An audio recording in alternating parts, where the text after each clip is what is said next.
Somos BM Online. Conectate con nosotros. Y vamos a recibir con un fortísimo aplauso a un gran economista y abogado llamado Jorge Schreiner. Jorge Schreiner está aquí, él es especialista en política monetaria, crediticia, sabe mucho, enseña todavía a muchísima gente y es uno de los economistas más influyentes, muchos años en el Banco Central del Paraguay. Y bueno, Jorge Schreiner. Es difícil a veces tu apellido pronunciarlo, ¿verdad? ¿Cómo te va? Gracias por estar acá. Buen día, Bruno. Antes que nada, muchas felicidades por tu cumpleaños. No, muy amable. Sí. Muchas gracias. Así es que es un placer. Pero vos sos muy joven. No creas. ¿Cuántos años vos tenés? Depende de la óptica. Hoy ya creo que con 64 años ya... 64, un pibe. Me siento joven, eso sí. Bueno, Jorge Luis Schreiner Marengo es el economista por la Universidad Nacional de Asunción, con una maestría en economía por la Universidad Julius Maximilian de Alemania, abogado y máster en Derecho Tributario por la Universidad del Norte, fue presidente también de la Comisión Nacional de Valores y miembro del directorio del Banco Central del Paraguay, es profesor de Economía Monetaria en la Universidad Nacional de Asunción y dirige una empresa de integraciones tecnológicas llamada Comtel S.A. Comtel S.A. Jorge Schreiner Marengo con nosotros. Jorge o Luis te llama la gente. Jorge o Luis. Jorge. Mis nombres son en honor a mi abuelo paterno y abuelo materno. O sea, sí, a tus abuelos. A mis dos abuelos. Jorge Luis. Sí. Pero Jorge me dicen a mí. Jorge Schreiner y sí. Luis Marengo. Sí. Fueron así tus abuelos. Así mismo. Bueno, espectacular. Decime, ¿cómo está nuestra economía hoy así para romper el hielo nomás? ¿Cómo se está desenvolviendo? Tuvimos ese famoso grado de inversión y que fue tan anunciado o tan mentado y después no supimos más nada del grado de inversión por parte de Moody's, una de las calificadoras. Pero, ¿cómo está nuestra economía? ¿Está saludable nuestra economía? ¿O cuál es el sector al que hay que ajustar de nuestra economía? Hay dos aspectos de nuestra economía que hay que separar muy bien. Uno es la gestión del sector privado, que yo aplaudo porque realmente el crecimiento de los últimos años se lo debe al sector privado, las grandes inversiones que hicieron el sector ganadero, sojero, ahora hay industria también. Entonces hay mucha actividad privada que explica el comportamiento de nuestra economía en los últimos años. El sector público hizo su parte también, no hay que descartar eso, que es la parte de carreteras, puentes, que son soportes, o sea, por eso se llama infraestructura, es el que permite, facilita la comunicación internacional, regional. En ese rol creo que también se estuvo haciendo bastante bien en nuestro país. Desde mi punto de vista hay cosas que no debieron priorizarse, como por ejemplo la circunvalación de Asunción no es lo prioritario, sino la prioridad es cómo unir regionalmente todo Paraguay. O sea, vos salís de la zona metropolitana, tenés ya flaquea internet, es mal servicio de energía eléctrica, etcétera. Entonces nuestros servicios hay que arreglarlos urgentemente. Urgente. Y ahí es donde el Estado, desde mi punto de vista, fracasó, porque no hay otra expresión que aplicarla, porque no estuvo haciendo la inversión necesaria en áreas tan críticas como energía eléctrica, por ejemplo, agua misma. Y no hablemos de un campo que creo que ya por sí el sector privado lo separó, que es Copaco. Es inentendible todavía que siga existiendo. No se cierra, por ejemplo, Capasa. O sea, ¿por qué producir alcoholes, por ejemplo? O sea, estamos hablando de alcohol para tomar, no el alcohol para industrial. Entonces, hay cuestiones... La industria, sí. Por ejemplo, en el área de energía... Perdóname, y en el caso de Copaco, ¿qué hay que hacer con Copaco? Copaco no puede otra vez tener, porque hay muchas líneas de Copaco que desaparecieron. ¿verdad? Por robo de los cables, nosotros mismos estamos viviendo todavía esa angustia de no tener teléfono. Tenemos 4 líneas, se las paga mensualmente, pero no funcionan las líneas. Bueno, una de las cosas que creo que Copaco, como entidad estatal, no entendió es el cambio tecnológico que se registró en el mundo. Hoy ya no existen líneas telefónicas, sino que es totalmente inalámbrica, satelitales. Por lo tanto, si queda 200.000 líneas bajas, ya es mucho hoy en día. Siguió apostando a eso cuando que la gente empezó a usar celulares. Te cuento esto como para ubicarnos en lo anecdótico. Cuando se sacó la ley de privatización de Copaco, ESAP y ese tipo de cosas, las manifestaciones de campesinos, incluso oponiéndose a que se privatice entonces Antelco y ahora Copaco, dijeron que era un patrimonio nacional. Lo simpático es que los manifestantes tenían celulares proveídos por el sector privado. El servicio era privado, o sea, ni siquiera tenía el servicio de Antelco en ese entonces para tener. Entonces, es decir, patrimonio nacional, algo que puede el sector privado proveer, es un contrasentido. Y hay un principio que viene de Adam Smith. Adam Smith. Realmente es sabio lo que dice. ¿Qué dice? A ver. Para definir lo que es el rol del Estado. Aparte de seguridad interna y externa, o sea, agresión externa, cuidar la seguridad interna, administración de justicia. Y un tercero que es una redacción tan linda, aplicable hasta hoy, que dice: todo aquel bien o servicio que la sociedad demanda, pero que no hay interés del privado en proveerlo. Entonces ahí tenemos energía eléctrica, agua, luz, todo lo que te imaginas que la sociedad demanda, pero que ningún privado lo encuentra rentable, es rol del Estado proveerle. Pero 200, 300 años después, esa actividad es rentable para el sector privado. Entonces, ¿qué hace? Tiene que hacer el sector público, replegarse de ahí y dedicarse en donde la sociedad necesita y ningún privado está interesado en incursionar. Y en el caso de Copaco específicamente, no tiene sentido. Porque ya hay que ofertas. Desaparecer, claro, o sea, privatizarse, venderse, porque desde el momento en que una ¿Y por qué no se da ese paso? Porque es una decisión política. Y no se van a animar a hacerlo. Te aseguro que no se van a animar a hacerlo. ¿Por qué no se van a animar? Porque tiene un costo político. De qué hago con las personas, porque están ahí. Que están ahí. Y ahora son, creo que 2.000 y algo. Claro, entonces cualquiera que comprase, ese lo que va a comprar probablemente son derechos de usar la línea, de usar el espacio aéreo, ese tipo de cosas, o espacio cibernético, pero no compra ninguno de sus aparatos, pues ya están todos obsoletos, no va a comprar ninguno de sus colaboradores. Entonces lo que se compra es el derecho a explotar el servicio. Eso tendrá un valor, claro que va a tener, pero frente a lo que es su patrimonio, hoy es más inmueble que otra cosa. Entonces, por ahí está el problema. Y la directiva de Copaco tiene que juntar el dinero para pagar esos sueldos mensuales de 2.400 o 500 personas. Ahí está el problema. Entonces, esa es la decisión política que se exige de un gobernante y de su equipo.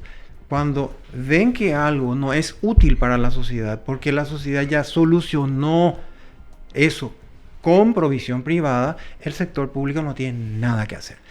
Ahora, entremos en otro campo mucho más delicado, que es energía eléctrica. De acuerdo a la Constitución Nacional, artículo 107, se prohíbe el monopolio.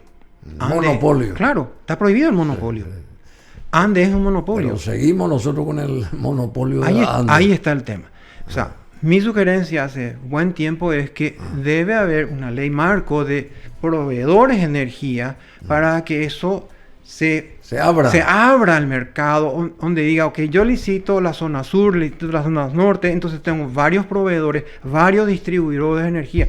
Pero Andes... Y ahí van a competir honestamente también. Por supuesto. Con toda la mejor por supuesto. onda. Entonces, ¿no? cuando uno escucha al presidente de la ANDE o a otros técnicos, dice, tiene un déficit de 3.000 millones de inversión. Por supuesto. ¿Cómo lo va a hacer si sus recaudaciones son insuficientes? O sea, entonces ahí es donde uno tiene que tomar una decisión política de decir, perfecto, yo abro Le reservo a lo mejor por un buen tiempo a Ande un espacio, pero no puede seguir Ande tal cual como está. Entonces, no ¿Y puede quién seguir. tiene que dar ese golpe de timón? ¿Quién tiene que darlo? Felizmente, es lo que yo digo, si uno no aprovecha la mayoría parlamentaria que tiene para este tipo de cambios, no sé en qué momento van a ser. Este es un momento exacto para decir, ok, no es permitir una ley de que puedo hacer energía solar ni nada, sino una ley marco donde diga cualquiera puede proveer energía bajo estas reglas de Estas juego. condiciones. Estas condiciones. Entonces, porque hoy Ande no puede resolver los problemas que tiene Paraguay. Ese es un cuello de botella enorme para cualquier inversionista cuando vea, yo no Y tengo... la pérdida de miles de millones de dólares. La pérdida, la inestabilidad de la provisión de la energía hace que muchas inversiones terminen yendo a Brasil o a otro lado donde le aseguren que la provisión no va a ser, digamos, tan inestable como el nuestro. Entonces, eso es un campo muy fuerte. Bueno, el Ejecutivo de Paraguay presentará, atención con esto, un paquete de 7 leyes económicas al Congreso. Un paquete de 7 leyes que busca ese paquete fomentar la economía, la creación de empleos, al parecer. Y aquí están las principales propuestas y con la ayuda de Jorge Luis Schreiner Marengo vamos a, saber si son favorables o no estas propuestas. Fusión de entidades. El Ministerio de Industria y Comercio absorberá, ya se leyó eso desde la pasada semana, absorberá al Viceministerio de Minas y Energías y la Secretaría de Turismo. El Ministerio de Relaciones Exteriores absorberá a la Secretaría de Repatriados. Esto forma parte de ese paquete de medidas que pondrá a conocimiento del Congreso el Ejecutivo. Este primer punto, ¿está de acuerdo con esto, la fusión de entidades, querido Jorge? En el enfoque sí, pero no en la forma que están haciendo. Acá nosotros tenemos... ¿Qué quiere decir en el enfoque, pero no en la forma? Veamos, un campo sensible, y no creo que se animen a hacer, es que tenemos duplicaciones en el área social. Veamos, tenemos una DIVEN, tenemos un Ministerio de Acción Social, Sí. el Ministerio de Salud Pública y Bienestar Social. También. O sea, tenemos funciones desplegadas por entes Que dispersos se contraponen. que se contraponen, tienen sus consejos, sus gastos. Entonces, la estructura administrativa para prestar un servicio, resulta que el costo de administrar el proceso es lo que te había dicho el año pasado, sí. el famoso, la teoría del balde agujereado. O sea, cuando en el proceso administrativo queda más dinero que el beneficiario último, entonces tenemos un sistema de ineficiencia. O sea, yo trabajaría, si bien ya hay una ley de reorganización que le permitió facultad al Ministerio de Economía, yo soy más partidario de tener una ley marco de ministerios donde se defina con claridad sus roles, sus funciones, sus atribuciones, no desmembrar y mover porque la pregunta que queda es, ¿qué hace el Ministerio de Obras Públicas? Le quitamos minería, pero ¿cuál es su rol entonces? ¿Cuál es el rol en términos de infraestructura? O sea, tengo que redefinir MOPC también. El propio Ministerio de Industria y Comercio tengo que redefinirlo. ¿Y en qué consistiría justamente esa ley marco de ministerio, dijiste? Ley de ministerios, efectivamente. ¿Y qué quiere decir eso? A ver. Vos tenés... Reordenar. Caso por caso. ¿Qué rol necesita el Paraguay del Estado? Según el concepto de Adam Smith, esto no lo puede proveer el sector privado, pero necesita que el Estado lo provea. Muy bien. Salud es ineludible, educación es ineludible, pero son compartidos en la realidad. O sea, uno mira el mundo y tenés hospitales públicos, también hospitales privados. Sí. Tenés colegios privados, colegios públicos. Entonces eso es lo que se llaman híbridos o mixtos. Hay otras cuestiones que son privadas totalmente y otras públicas.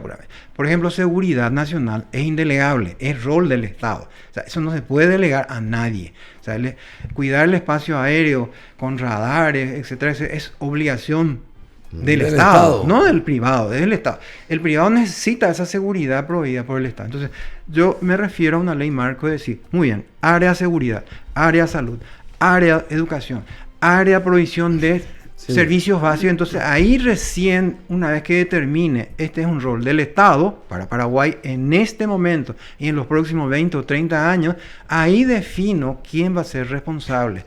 Y corto todas las duplicaciones que hay en el Paraguay. Hay una enorme multiplicación de funciones, de entidades sueltas que hay por ahí. Entonces, ese es para mí mi consejo, no es enviar una cosa como esta. Se pisan entre ellas todo eso. Exacto. Bueno, decime, esto de mudar del MOPC al Ministerio de Industria y Comercio, el sector como viceministerio de Energía, ¿es saludable o no? ¿O hay que crear directamente un Ministerio de Energía? No hace falta un Ministerio de Energía. Sí necesita un ente regulador de energías. Ente regulador. Claro. Ahí tropezamos con el famoso ente regulador. Claro. Que la propia ANDE tiene que gestionar eso. ANDE es juez y parte. Claro, juez y parte. Vos necesitas a alguien que ponga las reglas de juego a los inversionistas. No debe ser un ministerio, sino un ente regulador que establezca las reglas de juego y fiscalice que cumplan. Por ejemplo, vos tenés ya hoy agua, tenés otro para el área de comunicaciones, pero no tenés uno para energía. Entonces, podés hacer una sola entidad con un diseño adecuado para que sea regulador de estos servicios básicos. O sea, un ente público regulador de servicios básicos. ¿Por qué no se tiene todavía esto del ente regulador? ¿Por qué hasta ahora?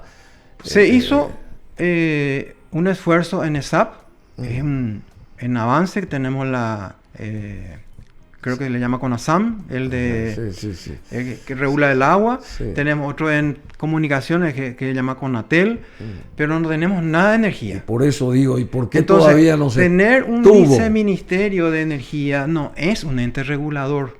A lo que yo estoy diciendo es crear las reglas de juego para que el inversionista sepa de que si invierte en Paraguay en los próximos 20 o 30 años, se le asegura su inversión. Ese es el marco que hay que trabajar. O sea, un inversionista serio es la variable más importante de seguridad jurídica.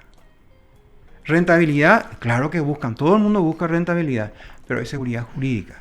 O sea, si me cambian las reglas de juego, a cada rato yo no traería nada. Por ejemplo, países nórdicos, claro. Finlandia, eso hicieron un pacto. Decía, esta tasa de IVA, esa tasa de impuesto a la empresa, no te voy a cambiar en los próximos 20 años. Una ley donde dice... Entonces vos tenés una seguridad. Exacto. Para invertir. Entonces, exacto. Entonces, cuando vos haces esa promesa estatal a través de una ley donde no se van a cambiar ciertas reglas tributarias, regulatorias, etcétera, etcétera, eso es lo que necesita. Y eso es justamente por qué ese grado de inversión no fue ratificado por otros calificadores. Decime, ¿y esta Secretaría de Turismo también va a pasar bajo el égido de Industria y Comercio? Lo que pasa es que turismo, conceptualmente, hoy se le está ubicando como la industria del turismo, pero esos son eufemismos. O sea, realmente el turismo es servicio. Servicio. Entonces puede estar en el MIC o cualquier otro lado, no es ese es el punto, sino cómo yo ubico la política de turismo para Paraguay. Hasta ahora se enfocaron los últimos 10 años en hotelería, convenciones, pero turismo es mucho más amplio. Mucho más amplio. Entonces, tiene que ser con un enfoque sistémico. O sea, ¿qué hay en Paraguay para vender, para mostrar? El Chaco, o sea, hay espacios que hay que usarla muy bien. Entonces, yo tengo mis dudas razonables de que funcione donde le llevan. ¿Por qué? Porque el ministro de Industria y Comercio, aunque cree un viceministerio de Turismo o Comercio y Turismo, como le llamemos, no va a tener la visión que necesita el turismo. O sea, yo no digo que sea un ministro de Turismo, no, ese es el punto. ¿Por qué? Porque Paraguay necesita otras prioridades. Energía, servicios básicos, esos son mucho más delicados que el turismo. El turismo transporte también. Transporte es brutalmente importante. O sea, transporte internacional, el río que tiene que ser transitable la todo hidrovía, el tiempo, hidrovía. O sea, todo sin lo que ningún tipo de problema con la Argentina, ese tipo por de ejemplo, cosas. transporte es crítico y estratégico. Es realmente internacionalmente es uno de los ministerios, y hay varios países donde tienen Ministerio del Transporte. ¿Por qué? Porque es un complejo. Es abarcante, sí. Exacto. Tenés cuestiones terrestres, fluviales, aéreas. O sea, es súper complejo el tema. Por lo tanto, es prioridad para mí eso, sí, y no y un turismo. cuello de botella permanente, eso ahora como está. Hoy hay entes que se contraponen. Sí, ¿Quién vigila el río? ¿Dónde va? O sea, necesita un ente responsable. ¿Y quién tiene que aclarar esto, poner todas las cartas sobre la mesa? ¿El Ejecutivo? Es el Ejecutivo el que tiene que proponer. Yo soy muy partidario, Bruno, de proceso, no es socializar por usar el término de moda, sino hacer un borrador, proyecto, esto es lo que quiero hacer, compartir vía web o lo que fuera a la gente, qué opinan ustedes, para que el público potencial afectado opine con anticipación. Nuestro error más grande como país es enviar un paquete de ley, se lo aprueba sin estudio, porque esa es la característica de los últimos 2 años que yo estoy viviendo en Paraguay. Sale la ley con defecto, apenas se promulga la ley, ya hay un proyecto de modificar la ley porque nadie verificó. Antes. Entonces ya sale errada la ley. Hay países que tienen, por ejemplo, sería como una comisión de constitucionalidad. O sea, un borrador de proyecto de ley revisa. Bueno, pero también la ciudadanía tiene que dar su opinión. Ahí está el punto. A eso yo me refiero. Cuando antes de enviar el Ejecutivo al Congreso, debería socializar. Y hoy hay medios para compartir. O alzar una página web. Decir, señores, ¿qué opinan ustedes de esto tienen que ustedes se quiere 15 días, proyectar? un mes para proponer cambios, inconsistencias, porque una de las cosas más delicadas, porque nuestro país adolece de inflación legislativa. Sacamos leyes para cualquier cosa. Hay algún evento penal, hay que elevar a 25 años, cadena perpetua. No pensamos sistémicamente qué tipo de código penal necesita Paraguay bajo la cultura paraguaya. Nosotros tenemos un código penal alemán, con pensamiento alemán, donde se privilegia lo patrimonial. ¿Ya? Porque allá, si vos devolves, podés negociar, digamos, no irse incluso a la cárcel. ¿Por qué? Porque lo que se protege es un patrimonio. Bueno, entonces, de repente hay conceptos que están... se está volviendo casi un Frankenstein hoy el Código Penal, porque se modifica de acuerdo a coyuntura, de acuerdo a casuística. Por eso yo soy partidario de una ley marco de ministerios donde se establezca claramente sus roles, sus atribuciones, y que no haya esa duplicación de esfuerzos. Muy bien lo que decís. Bueno, y dentro de este paquete de 7 leyes que el Ejecutivo, desde el punto de vista económico, va a presentar al Congreso, está esto de la fusión de entidades. Bien decíamos, el Ministerio de Industria y Comercio absorberá al Viceministerio de Minas y Energías, y la Secretaría de Turismo, y el Ministerio de Relaciones Exteriores absorberá a la Secretaría de Repatriados. Y en cuanto a la actualización de la ley financiera, se incluirá una reforma a la ley de valores, adaptando su regulación a la nueva estructura de la Comisión Nacional de Valores, que ahora forma parte del Banco Central del Paraguay. ¿Tu opinión, Jorge Schreiner? No tengo qué es lo que quieren cambiar. Por eso lo que voy a decir es en base a lo que conozco. La ley del mercado de valores no tiene ni 5 años. O sea, se hizo una reforma bastante profunda. La ley del mercado de valores no es mala, al contrario, tiene elementos muy buenos. Lo que se hizo es llevar un ente que era una comisión autónoma, independiente, dentro del Banco Central. Y hay 2 países nomás que tienen ese diseño. A ver, ¿cuáles son? Uruguay y Paraguay ahora. Era el único país que tenía todos sus reguladores dentro del Banco Central. Yo pregunté, te estoy hablando de 2011, 2012, me fui a Uruguay como presidente de la Comisión de Valores y le pregunté yo, ¿por qué está dentro del Banco Central? La respuesta muy simple y sincera fue, el único que tiene presupuesto. El Banco Central. El Banco Central. Para tener técnicos de primer nivel. Y entonces, ese criterio también se llevó al Banco Central.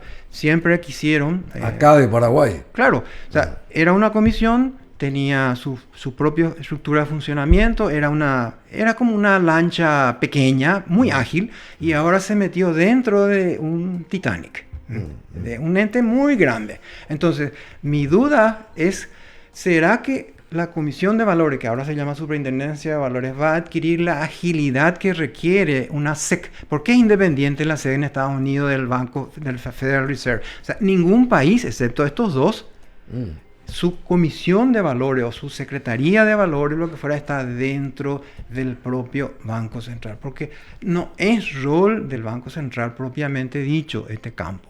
Este campo, estamos hablando de acciones, o sea, es un campo especial. Yo entiendo lo que hicieron por razones le da prestigio, le da el paraguas de reputación que tiene el Banco Central y el presupuesto para financiar. Necesito técnico y lo trae sin problema. Una comisión de valores a la paraguaya tenía esa restricción presupuestaria muy grande.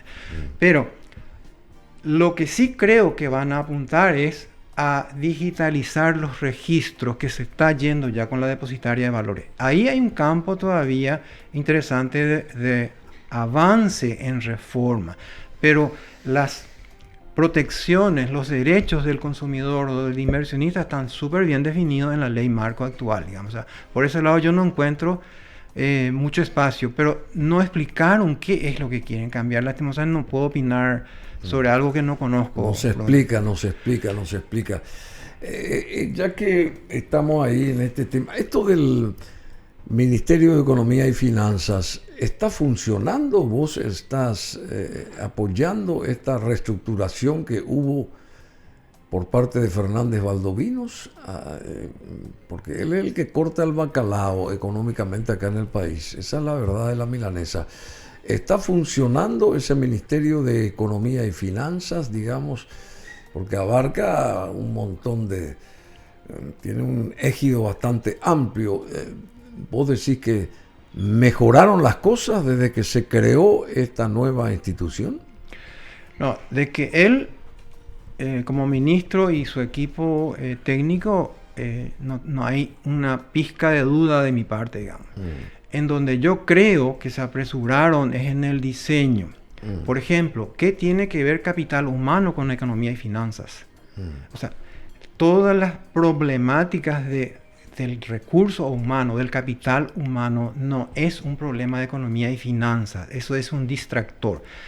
Incluso hasta planificación que se fue ahí, estoy de acuerdo, porque tiene que tener un Ministerio de Economía la visión de corto, mediano y largo plazo. Entonces, tiene que tener, y algo que filosóficamente yo no estoy de acuerdo en lo que está en la Constitución, la obligación de tener planes generales de desarrollo económico, porque es incompatible con el concepto de mercado. O sea, si vos tenés un artículo 107 de libertad de competencia, se prohíbe el monopolio, etcétera, etcétera, y después tenés un mandato constitucional de tener planes globales de desarrollo obligatorios para el sector público e indicativos para el sector privado, tenés el elemento perfecto para cometer errores. ¿Por qué? Viene un ministro y dice, no, yo quiero fomentar tal cosa. Dice acá que es indicativo, pero ¿cómo yo le llevo? Por eso que vamos a entrar en este otro tema. ¿Cómo yo le llevo a alguien a invertir? Le doy exenciones fiscales. ¿Le das qué? Exenciones fiscales. Extensión. Exención. Exención. O sea, deja de pagar impuestos por 15 o 20 años. Exención. Entonces, yo induzco, porque es indicativo para el sector privado. Y puede fomentarse actividades que desde el punto de vista del planificador público era lo mejor para Paraguay. ¿Quién sabe si eso es lo correcto? Entonces, ahí está el problema de hacer que los planes indicativos vía instrumentos subsidios fiscales, asistencia técnica, le inducís a que invierta en un sector que después fracasa. Entonces, ¿dónde yo veo un país que hizo exactamente al revés. Nunca apostó al malo. Es Japón. Siempre apostó al ganador. O sea, los que tenían mejores perspectivas desde el punto de vista privado, a ese le apoyaban.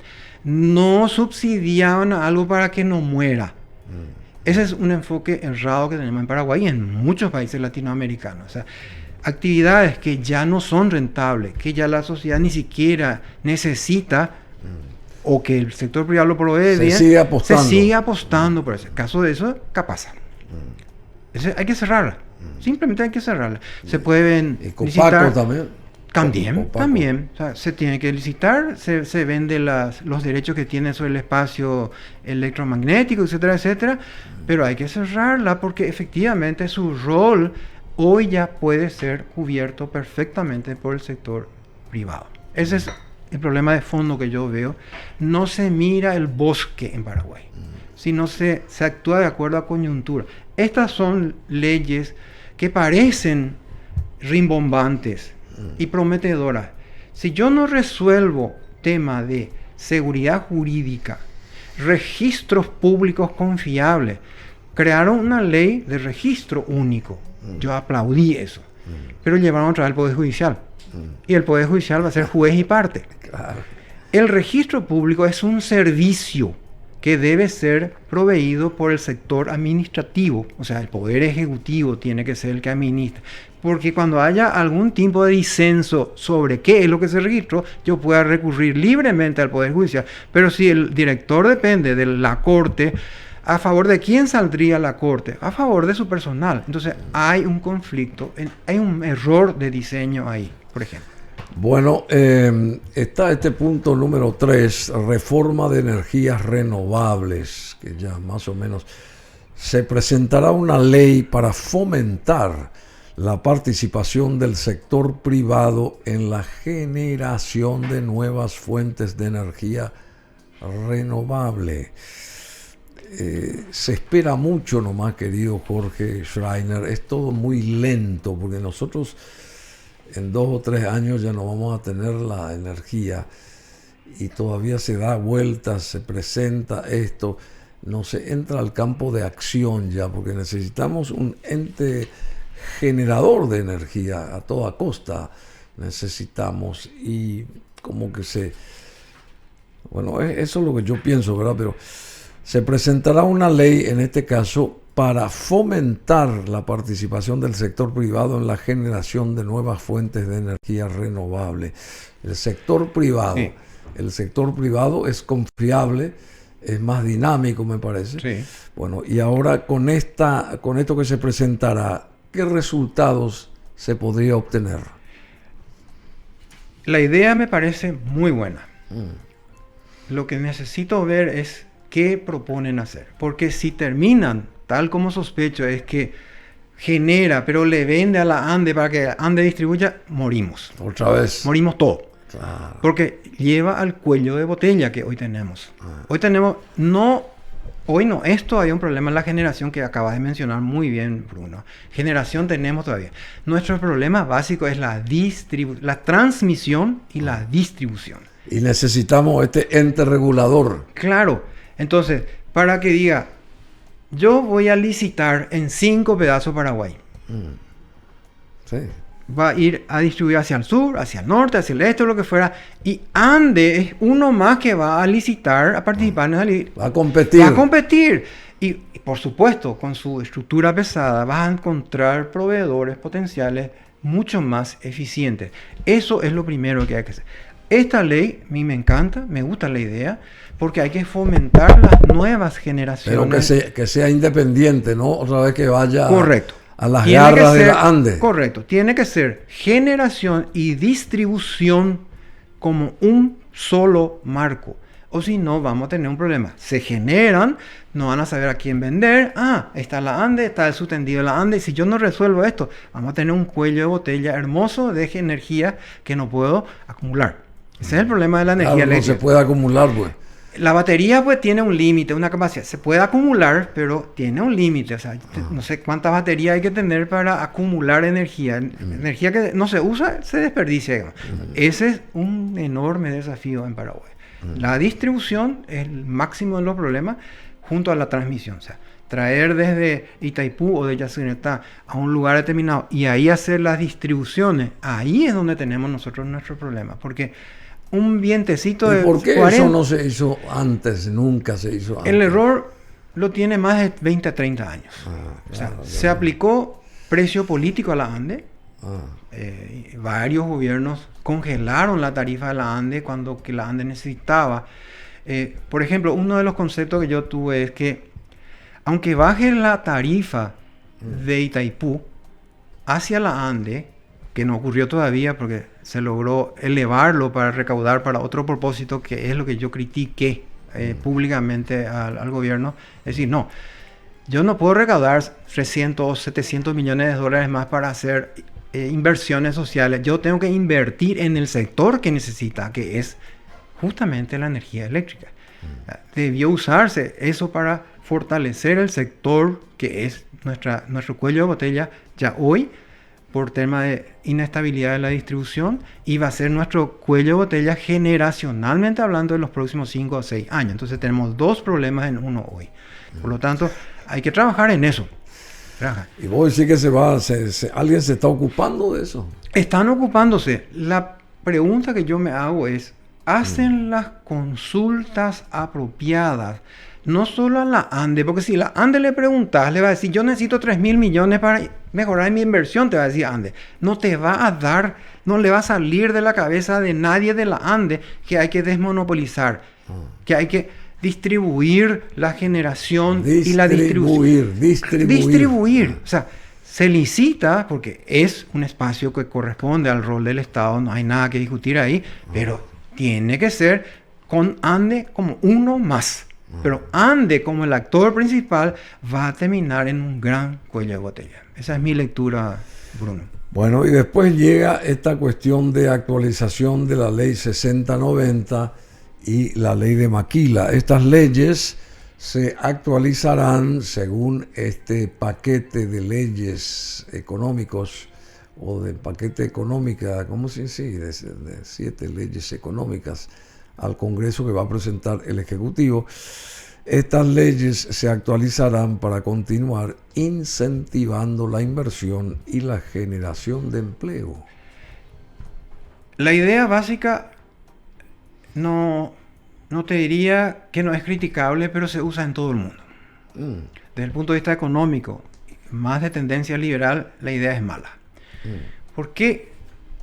Te diría a alguien, yo necesito reglas tributarias para todo el mundo. ¿Okay? ¿Sí? Si yo creo espacios especiales, porque en vez de pagar 10% de IRE, o de impuesto a la renta corporativa, o las empresas, le digo, usted paga 1% durante 30 años, estoy creando la rentabilidad de algo que no sé si era rentable o no. Entonces, desde el punto de vista económico, no es recomendable ciertos tipos. ¿Por qué? Si yo creo estos incentivos, necesito crear un consejo de ministros o de técnicos, me digan, esto conviene o no a Paraguay, y cuando eso ocurre, esa inversión pasa a ser no ya bajo regla, sino discrecional de ese comité. Si yo autorizo a alguien, usted puede invertir en esto y va a tener esa exención por 15 o 20 años, estoy dándole un privilegio. Y ahí está, frente a todos los demás empresas, organizaciones, etcétera, que tienen sus reglas tributarias y esta especial, hay que estudiar muy bien si realmente amerita o no esa ventaja tributaria. O sea, no es tan recomendable hacer nomás, extender, dar. Se hace. Brasil a veces regala la tierra, o sea, cosas para que venga una industria... Para que se invierta ahí. Para que se invierta ahí, o sea, se hace. Desde el punto de vista económico no es muy recomendable porque estás creando distorsión en la regla de juego. O sea, la decisión de empresario tiene que ser, ¿es rentable mi inversión con esta regla tributaria? Ahora, si es rentable con tributos muy bajos o cero por N años, más otra vez apoyo crediticio barato, que es lo que pide mucha gente. Entonces, esa actividad tiene que ser de altísimo impacto o social o lo que fuera para que justifique, porque es un esfuerzo tributario muy grande del país no recaudar. O sea, es dejar de recaudar para que esa actividad me genere o empleo, que es un criterio valiosísimo. O sea, si yo le digo, me vas a pagar 0 impuestos en los próximos 15 años, pero me va a generar tantos miles de empleos, parece ser razonable estudiar. Ese es lo que hay que hacer como esencia. ¿Y eso se puede llegar a hacer? Se puede porque están los instrumentos en la ley 6090 y la ley Maquila, están los criterios. Ahora, ¿hacia dónde apuntan esos cambios? Creo que van más a cuesta de servicio que nosotros tenemos. Costa Rica tiene una ley para servicios, o sea, donde vienen, por ejemplo, estas auditoras, se instalan en una zona franca, unas zonas especiales, y tienen exenciones tributarias, pero el gobierno le dice, tráeme esta inversión, capacítame a mi gente, haceme una universidad para capacitar a mi gente. Entonces le pide algo a cambio. Claro. Ok, deja de pagar impuestos, pero me vas a dejar esto para el país. Ese sería el enfoque que hay que recomendar para tener en cuenta. La idea no es mala, pero desde el punto de vista económico yo no soy partidario de este tipo de leyes especiales con ventajas tributarias, porque la picardía humana no tiene límite. Y en la Argentina para mí es el mejor ejemplo, creado en la zona sur, zonas especiales donde se podía invertir con libre de impuestos por N años. En los papeles había más metros cuadrados de fábricas que no existían. Ah, sí. La empresa tenía mi fábrica está en tal parte, se hacía la ventaja tributaria que obtenía, pero algún ministro, dijo, vamos a revisar si esto es cierto. Y se fueron a ver y no estaban las fábricas. Ese es el otro tema, de que cuando vos concedes ciertas ventajas, sea impositiva o de otra índole, tenés que vigilar su cumplimiento. Y en ese vigilar su cumplimiento... Si en la realidad eso existe o no. Exacto. Y ahí es donde te podés caer en la trampa de que el fiscalizador no se ha comprado. Bueno, y hay una nueva ley, y ya vamos a ir redondeando, de ensamblaje de productos electrónicos. Se propondrá una ley para promover el ensamblaje de productos electrónicos y digitales, un sector que podría generar muchas oportunidades laborales. A ver, ¿cuál es tu opinión, querido Jorge Schreiner? En cierta forma es una reacción a lo que ya está haciendo con mucho éxito Brasil. Brasil tiene zonas, Manaus, eso es justamente de ensamblaje. Pero hace años. A eso me refiero. Entonces, que acá lo que traíamos y armamos y vendíamos para que sea del Mercosur, tiene que tener una regla de que acá se ensambla, etcétera, etcétera. O sea, es una forma de, digamos, competir con Brasil en cierto modo, pero yo no apuntaría mi esfuerzo legislativo a este tipo de cosas. ¿Vos no? No. Y el caso de Ciudad del Este, por ejemplo, ¿eso no forma parte de un sector que podría ser potenciado? Y ahí está. Uno puede decidir Ciudad del Este, una zona turística. Bueno, ok, impuesto va a ser así, etcétera, etcétera. Le pongo las reglas de juego, pero si voy a crear atractivo, porque Ciudad del Este no es atractivo, salvo por los productos electrónicos. ¿Qué atrae a un brasilero o a un extranjero, vamos a suponer un europeo? ¿Qué es lo que quiere ver? Las cataratas. ¿Vendría un europeo a ir a Ciudad del Este a comprar electrónico? No. Entonces, hay que repensar muy bien qué es lo que queremos de Ciudad del Este. Una ciudad... Y potenciar el turismo, potenciar un montón de cosas. Potenciar turismo, pero hay que usar ese análisis, hay que hacer un focus group por lo menos con ellos mismos, con los grandes comerciantes. Mirá que ahora se está potenciando Ciudad del Este a través de la cuestión de las compras y el turismo de compras, ese tipo de cosas, ¿verdad? La gente, inclusive de Argentina, están viniendo muchísimos ahora ciudadanos a Ciudad del Este. Sí, pero esta es una coyuntura cambiaria muy especial. Que este es el efecto, digamos, las medidas que tomó Milei, donde su tipo de cambio se estabilizó tanto, pero sus precios siguieron subiendo. Entonces, para el argentino, comparado con Paraguay, le sale 30-40% más caro su país que Paraguay. Este es un efecto cambiario, que es lo que siempre yo le explicaba a mis alumnos. Nosotros, como país vecino de dos grandes, importamos estabilidad a través de la inestabilidad de ellos. Está bien eso. ¿Claro? Importamos estabilidad monetaria a través de la inestabilidad del vecino. O sea, tuvimos por décadas mal manejo cambiario de los argentinos que hizo que sus productos sean baratos, etcétera, etcétera. Entonces, los precios eran bajos en Paraguay a través de ese artificio. Hoy la situación es absolutamente coyuntural y artificiosa. Yo no sé si va a durar 6 meses más o 3 meses más, pero esto yo no apuntaría. O sea, no apuntaría a venderlo a los argentinos porque esto puede cambiar en 3 meses o 6 meses. Y una inversión necesita reglas de juego claras a largo plazo. Bueno, justamente tengo un amigo argentino que vive acá en el norte de su país y que me solicitó empresas que trabajan con artículos de iluminación, porque todo ese sector allá sale infinitamente muy caro en la Argentina, entonces quiere venir acá a comprar. Y yo le dije, bueno, y ya que querés venir acá, ¿por qué no te vas directamente a Ciudad del Este? Porque de ahí provienen todos los artículos de iluminación que son también adquiridos por los organismos de Asunción y qué sé yo, y bueno. En fin, o sea, en síntesis, los argentinos les cuesta mucho más construir algo allá porque todo está más caro y prefieren comprar de acá ciertas cuestiones, ¿verdad? Es una situación muy parecida a lo que ocurrió en el año 91 cuando se introdujo el peso, $1, un peso. Bueno, al congelarse $1, un peso, pero la inflación siguió creciendo en la Argentina hasta llegar a un cerca acumulado del 40%, vos tenés precios 40% más alto en tu país, tipo de cambio sin moverse, vos tenés 40% más caro en tu país. Los argentinos viajaron en esa época por todos lados, venían a comprar de Paraguay. El mismo fenómeno está ocurriendo. Ahora, eso no es duradero.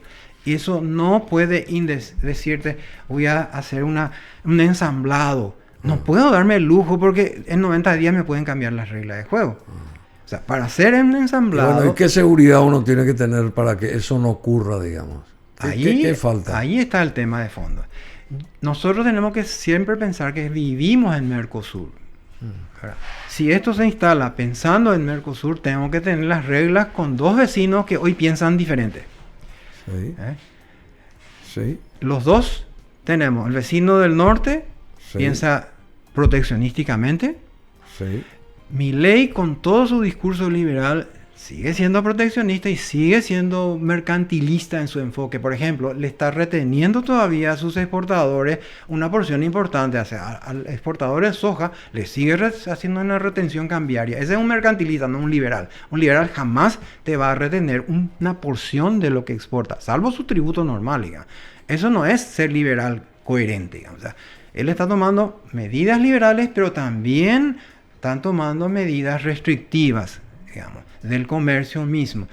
Donald Trump, ni hablemoslo, porque ese es un campo minado. O sea, él es un mercantilista de primer nivel. ¿Vos no estás de acuerdo con Donald Trump? No, para nada, nada. Yo prefiero el modelo realmente de tratados de libre comercio. Y el tratado de libre comercio tiene que tener 2 o 3 artículos nomás. Es libre entre las partes, cualquier conflicto entre nosotros se va a dirimir en tal tribunal, etc. Ese es un tratado de libre comercio en serio. El otro es un tratado de comercio administrado. Cuando vos tenés 300.000 ítems con ventaja y desventaja, ese ya no es libre comercio, ese es comercio administrado. Y ese es el modelo de Trump. Y yo detesto. Estás en una trampa. Es que es una trampa, porque yo siempre le explico a la gente, si vos tenés modelo chileno hasta hoy, desde años, tu arancel único del 5%, no importa si traes avión o lo que fuera, 5%, versus el modelo brasilero en su momento, Paraguay también, 0 porque era bienes de capital, 50 porque era tal cosa, 100 porque era tal cosa. La gente figuraba, o sea, figurar un Mercedes, último modelo, como un tractor, pagaba arancel 0, porque era un bien de capital, pero la diferencia entre 0 y el C100 quedaba en algún lado para que entre un Mercedes XL, no sé yo cuánto, como si fuera un tractor. Entonces, cuando tu sistema induce a discriminar, termina en corrupción. Por eso a mí no me gusta el modelo de comercio administrado de Trump, porque va a terminar, va a caer en la trampa. De Trump. Él va a caer en la trampa. Él va a caer. De sus propias medidas. Así es. Bueno, querido Jorge Luis Schreiner Marengo, economista de primera, yendo a este paquete legislativo es parte de un esfuerzo más amplio por continuar con la reforma del Estado y reducir su tamaño, dice. Pero por otro lado están atrayendo a más funcionarios públicos y están, no sé, acá lo que hay que es separar estos ministerios que no funcionan, reducir la cantidad de ministerios y achicar la torta. ¿Es así o no? En síntesis. Claro. Numéricamente, Paraguay está en el estándar internacional como óptimo. Porque sé yo, más o menos 10% de la población económicamente activa trabaja en el sector público. Pero eso es engañoso. Porque en otros países, con la tecnología, hoy tenés tu licencia de conducir, sacás electrónicamente en Arabia, por ejemplo, en Arabia Saudita, o sea, sacás cosas ya digitalmente. Entonces, no hay un funcionario público ni nada por el estilo. Hoy tenés que ir a esperar una hora, no que una hora más. O sea, hay cosas que otros países avanzaron, se achicaron, pero no dejaron de ser eficientes. Ese es el punto crítico acá. O sea, ¿cuánto personal necesita el Estado paraguayo? Yo te diría que ya es mucho lo que tiene hoy, pero hay que revisar caso por caso. ¿Por qué? Necesitamos más maestros de primer nivel. Necesitamos más médicos y enfermeras de primer nivel. Yo lo que no necesito es burócratas en el Ministerio de Salud ni de Educación. Y esa es la trampa que no se resuelve en los últimos 30 o 50 años en Paraguay. Se gasta más en lo administrativo que en el verdadero servicio prestado. Eso es lo que hay que revisar y eso no se van a animar, porque se tiene un costo político. No se anima nadie a hacer eso. No se va a animar. Yo le aprecio mucho al presidente, pero perdió su cuarto de hora. ¿Te parece? Sí, perdió su cuarto de hora. Perdió su cuarto de hora. Pero tiene 3 años más todavía. Perdió autoridad moral y credibilidad para tomar medidas duras. Así En tema previsional, él metió la pata muy grande. No le puedes pedir sacrificio a un sector cuando decís, sí, está muy bien que los legisladores tengan. Ese está mal. ¿Cómo es que 125 aportantes fijo, porque está en la Constitución, hoy ya tenés 400 jubilados y solo 125 aportantes? No hay caja que aguante. O sea, se diseñó sabiendo que ya era deficitario. Y eso no puede. Él no pudo haber dicho, no debió haber dicho, está bien. No. Todos los privilegios, cuando vos haces una reforma dura y profunda, tenés que ser el ejemplo. ¿Vos decís que perdió su cuarto de hora, Santiago? Perdió su cuarto de hora para hacer las reformas más profundas, que son las cajas fiscales. Todas las cajas. No estoy hablando de la caja fiscal, estoy hablando de reforma de las cajas. El conjunto. No, eso hay que mirar el conjunto de todas las cajas. Y eso ya debió de hacer desde el vamos. El primer año debió hacer eso. Y ya no lo va a hacer. Ya no lo va. Le va a salir cualquier parche, pero no va a tocar las cosas de fondo. Es un cálculo. Son parches. O sea, lo que van a hacer es levantar un poco la edad, qué sé yo, pero no va a tocar las cosas de fondo. Porque hay cosas que requieren mucho coraje político. Él tiene todo el soporte político, pero tiene un costo eso. Bueno, rebobinando y agradeciéndote infinitamente la presencia tuya aquí, querido Jorge Schreiner, se necesita con urgencia una ley marco de ministerios. Sí, que ordene. Eso realmente. Porque lo que salió es incompleto para mi gusto.